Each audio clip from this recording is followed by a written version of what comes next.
This is your Friday Daily Delivery. I'm Michael Rand. Hope you guys are having a good day out there today. Getting ready for the weekend. Should be a nice one. Go have some fun. Get yourself, maybe cook out, do some things this weekend.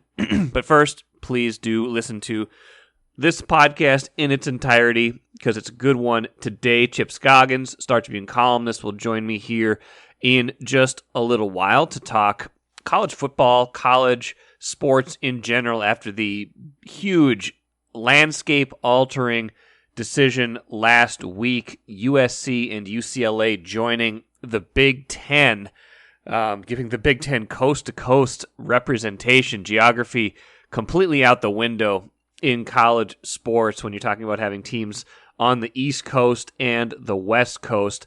What does that all mean for the Big Ten? What does it mean for college sports in general? What does it mean for the Gophers in particular in terms of competition, in terms of money, things like that, and where are we headed in the future? So Chip and I will get into that here in just a little bit. Got to think a little bit about the Twins' schedule going forward. Had someone raise an interesting point with me, and I've got a counterpoint to that as far as the schedule tightening up, getting harder for them. Twins in first place by 4.5 games still right now in the very weak American League Central. In fact, the American League only has 6 teams that are above 500 right now. Not a good league right now. But first, what did I miss? Got to talk Wild. It was a big, newsy day. And, on a day when re-signing goalie Marc-Andre Fleury and drafting 2 players in the first round probably should have dominated all of the headlines. I got to say, this story about Russian players and Kirill Kaprizov in particular continues to nudge its way into the picture more than you would like it to. In this case, Gary Bettman, the NHL Commissioner, weighed in on it, but didn't really weigh in on it at all. Made it feel like there's going to be a summer of uncertainty when talking about NHL players in Russia, whether there's military service owed to Russia, and what that means for Kirill Kaprizov going forward. Sarah McClellan's story today noted 56 Russian players in the NHL this past season. That's 1 or 2 per team. That's quite a few, including some big names like Kaprizov. Bettman saying it's probably not a good idea for us or the clubs to get involved in the politics of what's going on in Russia. I don't want to say anything that could be misconstrued or cause the inflammation of a sensitive situation. Russian players that still reside in Russia need to make sure they're making the best possible decisions for themselves and their families. That's interesting. Didn't really, not really going there, I guess. So we said we probably don't have the full story as to what's going on in terms of what each player's relationship is in Russia with respect to the government. We're going to have to respect the process as to what goes on. So that is hanging over the entire Wild offseason because as much as they look like they have improved themselves in some areas, re-signing Fleury, a big deal, although we'll see how happy Cam Talbot ultimately is with that relationship. I don't know if he has a whole lot to say about it in the end because he is under contract for 1 more season, so that gives them a pretty good tandem next season. But, on a day they drafted 2 players, one of them Russian, by the way, and that was an interesting subplot to that because there had been some speculation that Bettman had told teams not to draft Russian players, and Bettman addressed that, saying, "No, I don't think that would be appropriate. I saw there was a report. We were advising clubs not to draft Russians. That's not true. Clubs will draft anybody who is draft eligible. Obviously, when you draft a player from a particular country, you may be impacted by whether you can get them to play. So this is a situation that is impacting the league and the Wild in particular after they chose 2 players. Liam Olgren, he's from Sweden, but then Russian wing Danila Yurov, number 24 overall Thursday. And the Wild has 2 more picks in the second round tonight, by the way. Both those players, Judd Brackett, Wild's director of amateur scouting, say they play a style that fits what we do, heavy, skilled, skate well, play with pace. It's exactly what they're looking for. That's how they do play. Will these Russian players be able to play? That until there's a resolution to that question, not much else in this offseason matters, because without Kirill Kaprizov, if there's any kind of holdup in him returning to the team, this is not the same team. That goes without saying. That is a massive understatement. This is the franchise. This is like saying, I'm not even going to make a comparison because he doesn't need a comparison. He is their best player, their bona fide number one. By far, he is the star that makes them go, yeah, I'm sure they could withstand, if he's here and he misses, 6 games with an injury, something like that, they can get through that. If they don't know if he's going to be able to play this season, that throws an entire wrench into anything they have had planned. So this is going to be a story that you need to pay attention to and keep track of, even if Guerin's not pushing the panic button. I don't think we should push the panic button. It's July. The season's a long ways away. But this is a story that bears watching. And unfortunately for the Wild, has dominated the headlines the last couple of days, even as they've had this other bits of good news. Should also note 3 future Gophers chosen in the first round of the NHL draft on Thursday night as well, including Logan Cooley, number 3 overall by Arizona. Also, Jimmy Snuggerud, 23rd overall to St. Louis, and Sam Rinzel, 25th to the Blackhawks. So good news for the Gophers. A lot of talent coming into that program in the next couple of years with those 3 very high draft picks. MGM Wine and Spirits is the choice for savings, service, and a great selection of spirits, premixed cocktails, wines, and of course, ice-cold beers and hard seltzers. With over 30 locations throughout the Twin Cities and beyond, there's an MGM near you. Head to mgmwineandspirits.com to find a convenient location in your area. Get social. Follow MGM on Facebook and Instagram for all the latest news and trends. Make great moments with MGM Wine and Spirits, your locally owned and operated choice for over 50 years. Save time, save money. Shop MGM.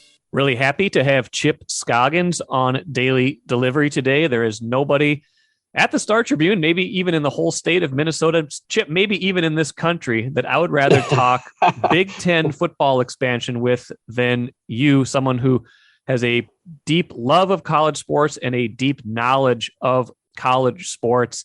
I was on vacation last week when all of this happened, with UCLA and USC joining the Big Ten, giving them 16 schools, giving them basically coast to coast coverage.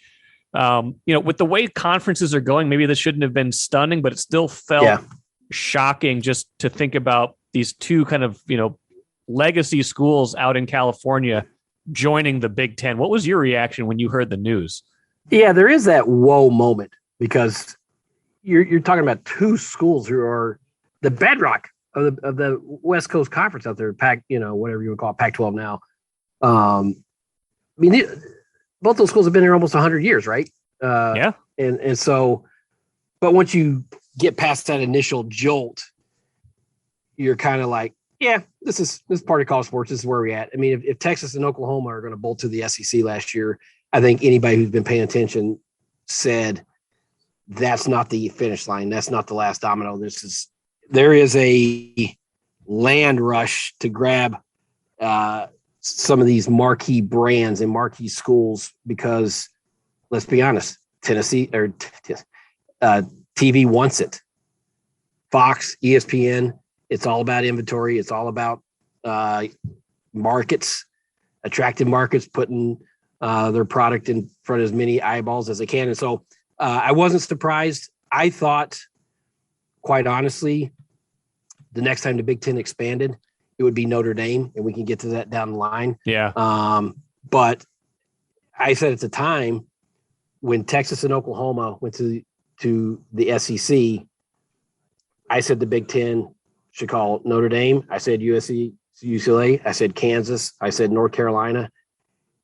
We need to forget about geography, and people hate that. But in college sports, we need to forget about geography and think about where this is going, and we can talk about that in a while, but we're heading towards super conferences. Well, and what the Big Ten seems to have recognized fairly early, like their play, in expansion here lately, when you think about Rutgers, Maryland, and now these two schools out in LA, they seem to have put a lot of their eggs in the TV basket, the media market basket. They've got they've got schools in the three largest markets right now: New York, LA, Chicago. If we're counting Northwestern, we're counting obviously the two new schools. We're counting, Rutgers in New York. They added the DC market, which is number 9 when they brought in Maryland. They got Minneapolis, St. Paul, which is 14. Now they got Detroit, which is 15. They've got a lot of the biggest media markets to put their channel, to put other programming on.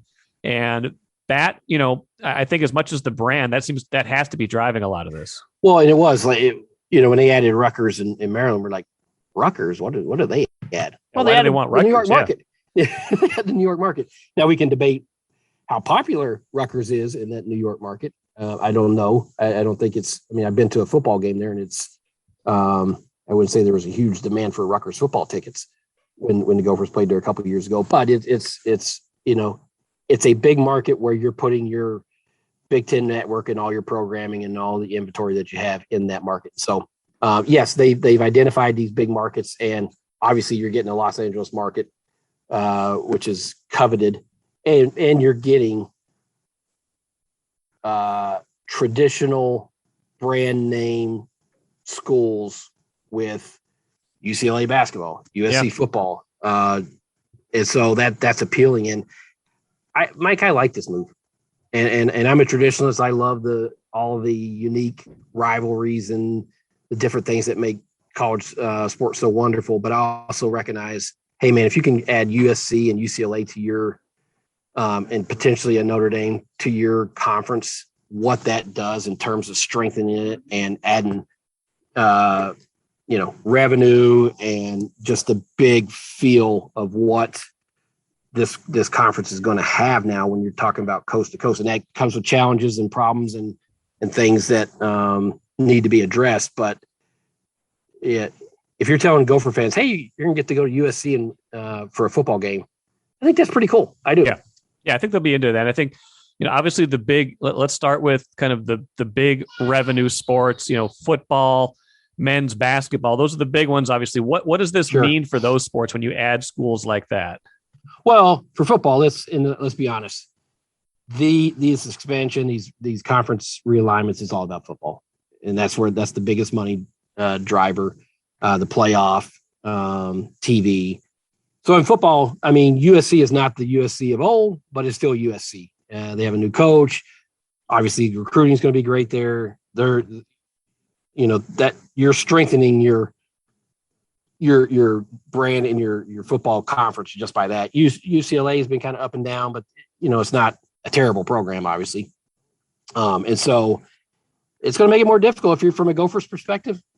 I don't know how many times you're going to be playing USC. That's the thing that is to be determined, is how do they make this work in terms of, because I think most people, when you look at the Big Ten, you sort of assume that the divisions are going away, right? That's kind of the unspoken truth right now, is like the East and West is going away. There's too much imbalance there.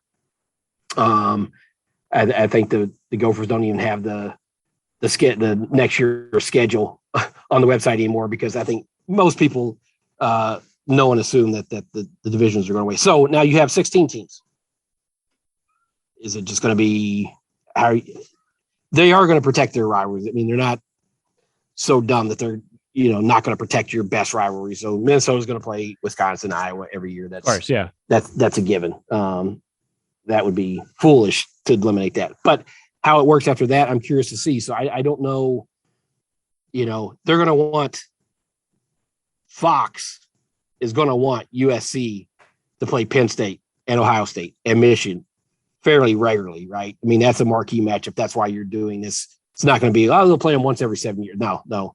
Now, how often does the Gophers play UCLA or USC? I don't know, but the conference got better. They didn't add a couple of lightweights. These are one traditional power and one that's, it's in a Los Angeles market that's going to, have access to great recruits. And so your football conference and basketball conference, obviously, adding UCLA and basketball, You get a lot better there too in men's basketball. So your conference as competitive, just from the competitive nature in those two, marquee sports, is getting decidedly better. Is that, the interesting thing for the Gophers? Obviously, they get an influx of, they're going to get some more money out of this, obviously, when you add. Yes. And, does that, if part of the reason they cut sports was financial, does that seem short-sighted at that point? Maybe that's a discussion for another time. But competitively, it feels like the conference is, like you said, it's a lot better when you add these two schools, especially in those programs most years.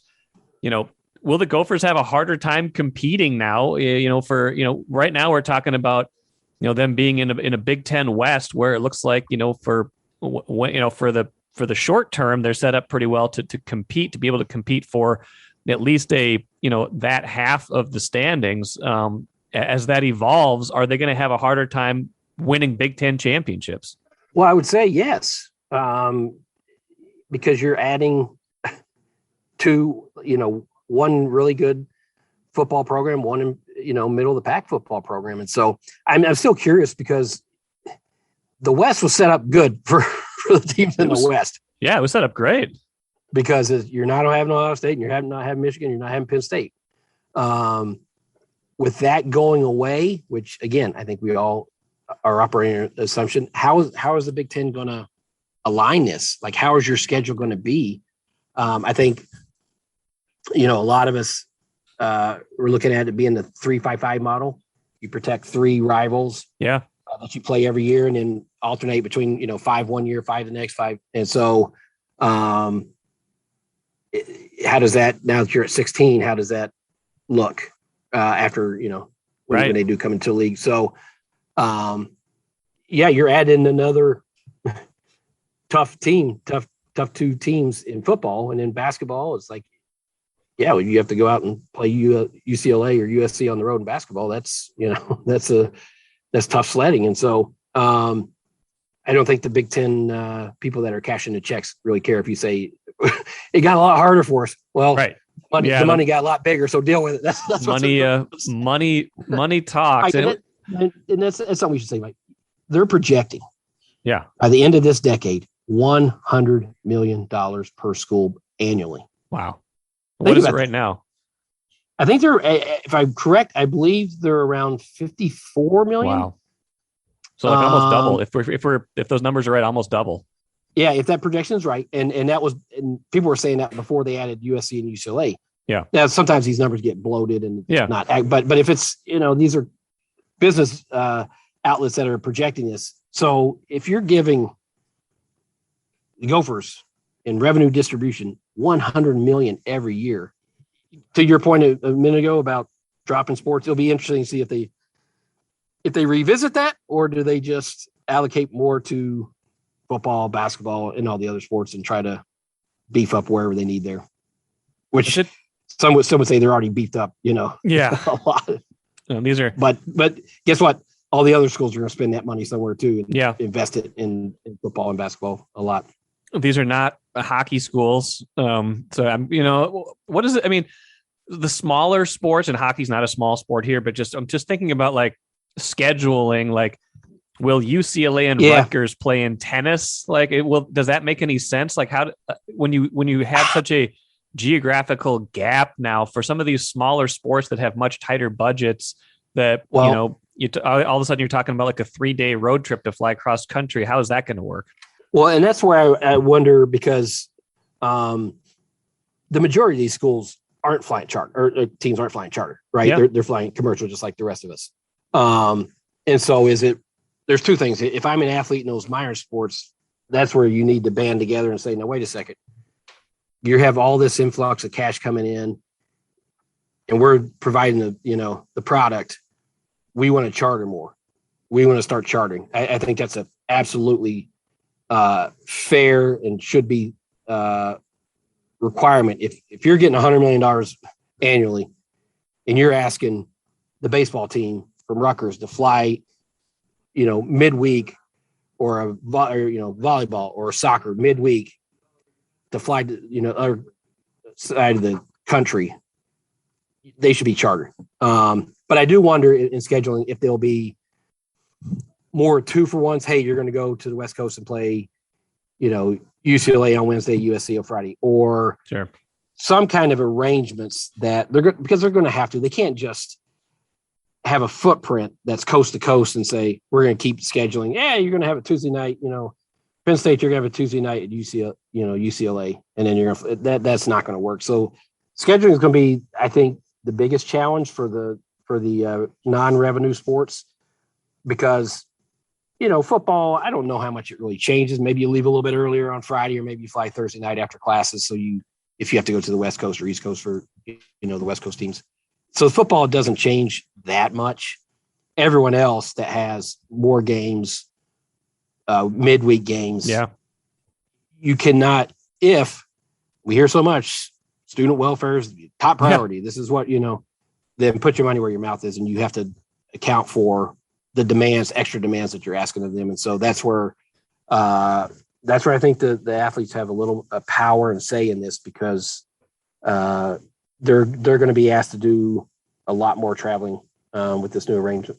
And, frankly, like the destinations are not bad. Nobody's going to balk at, hey, we're going to, California in December, California in February. It's probably the other way. The harder sell is probably UCLA and USC.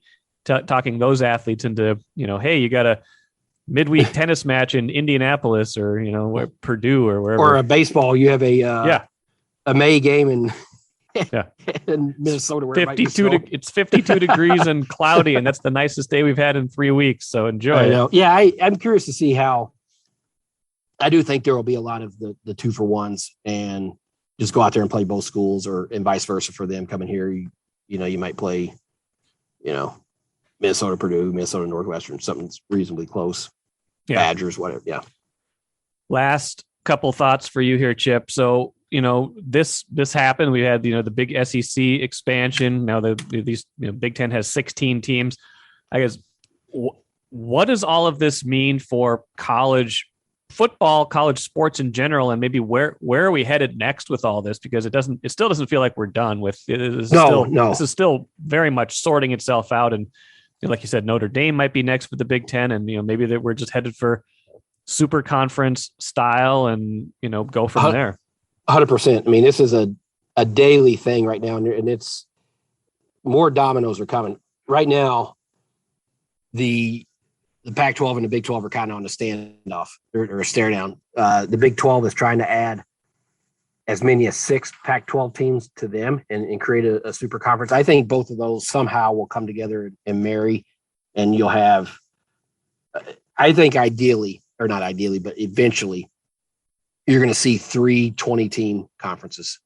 I think, and then just break away from the NCAA and do their own thing, have their own playoff, set their own rules and agenda. And it's going to be quasi-professional in terms of football and basketball, but that's where we've been trending anyways. But the idea of Power 5 is done. I mean, there's no more Power 5. Forget that. I mean, it's right now it's Power 2 because of the Big Ten and SEC, and the projections are they're going to be able to pay double what the other 3 quote unquote Power 5 conferences will be able to pay in revenue distribution. Well, that's not sustainable for the other 3. Right.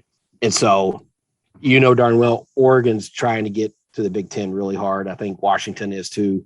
Obviously the big prize is Notre Dame. And I honestly think as much as they've resisted the Big Ten and the ACC over the years in terms of just having their own independence with football, I think there's so much money and so much pressure now because they don't want to be left out of any kind of football playoff, which who knows what that thing's going to look like right now, when they go to expansion.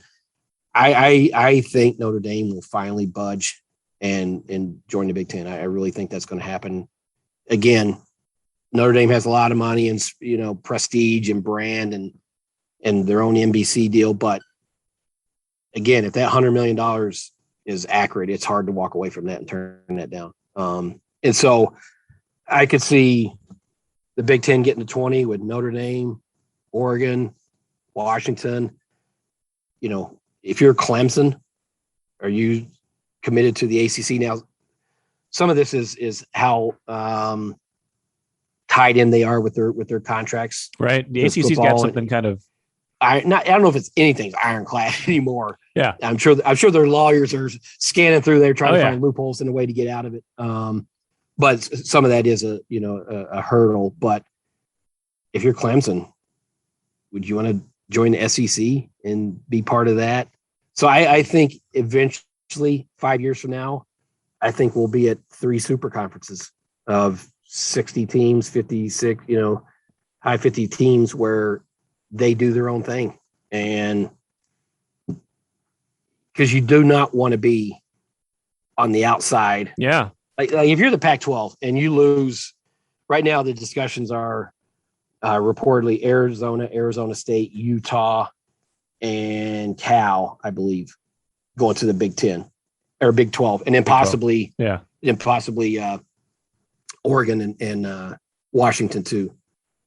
Well, if you're Stanford, you're like, well, what do we do now? Right. What do we do now? I mean, you can't really go it alone. No. So it's a mess. I mean, and it's fluid, and these conferences are having emergency meetings daily. By the time you post this, something could change, but I honestly think, the biggest thing right now is for the Big Ten. I think the hard push towards Notre Dame, because then if you get Notre Dame, you add that to your inventory and to your brand. Holy cow! Now you're a super conference. Yeah.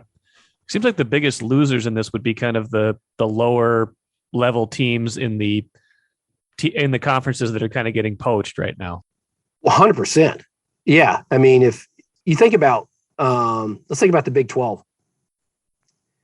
Well, when you lose Texas and Oklahoma, what do you have to sell to ESPN and Fox? Right. Hey, we got Oklahoma State. They're going to be, Oklahoma State's a fine athletic program, and they're got a good, strong football program. Basketball's has success, but in terms of selling it nationally and it's like you lost look at the Pac-12 now. When you lose UCLA and USC to that, what do you have? And that's why if you're those lower level schools like, Arizona State or Stanford or even Washington, and I hate to call those lower level, but they're not USC and UCLA in terms of prestige. What's this all about? At the fundamental thing, it's money. Yeah. And when you go to try to get a TV media rights deal and you don't have your top schools, what are you selling? Yeah. You're not attractive enough to the Foxes and ESPNs to sell. And so that's where, and if you're the money that you're going to be getting in revenue distribution is a lot less, a half less, a third less, whatever, and you're trying to pay bills, you're already saying you're maxed out and you already get hit hard by COVID. It's a real problem for those schools. Yeah, it is.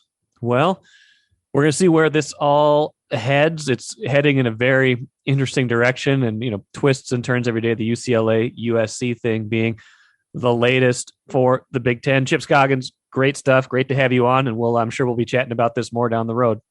Thanks, Mikey. One postscript to my conversation with Chip, which I hope you enjoyed.